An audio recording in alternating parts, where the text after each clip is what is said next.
Walong retiradong narcotic detection dogs ang hinahanapan ng forever home ng Philippine Drug Enforcement Agency.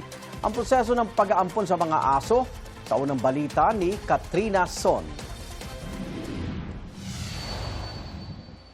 Mula sa mga paliparan, pantalan at iba't ibang anti-drug operation, katuwang ng Philippine Drug Enforcement Agency o PDEA sa pagkumpiska sa mga droga at kontrabando ang kanilang narcotic detection dogs.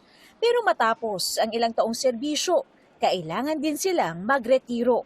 At ngayon, up for adoption. Mission ngayon ng PDEA na makahanap ng responsableng mag-aampon sa kanilang 8 retiradong narcotic detection dogs. Kabilang ang mga Jack Russell Terrier at Belgian Malinois. Kabilang sa mga for adoption si Happy, 14 years old, na 8 taong nagserbisyo sa NAIA. Si Happy kasama ko to sa mga nakadiscovery ng illegal na droga sa NAIA.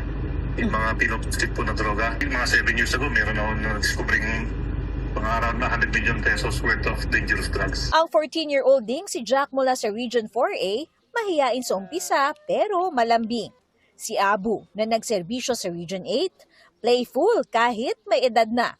Ang mga Belgian Malinois na sina Aljur, Warrior, Spike, Gab, naghihintay na rin ng kanilang mga forever home. Si Hope na Belgian Malinois rin aampunin na ng kanyang handler. Sa mga gustong mag-ampon, mag-fill out ng form na nasa PDEA Facebook page. Sasailalim muna sa interview bago i-match sa bagong furrent na magbibigay sa kanila ng tahimik at masayang buhay. Kailangan yung mag-a-adapt, may malasakit to sa mga aso na ito.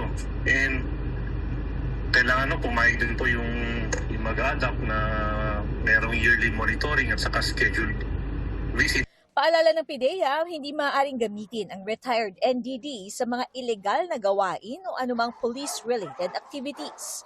Bawal din silang gamitin sa anumang negosyo tulad ng pagbibreed. Itong unang balita, Katrina Son, GMA News.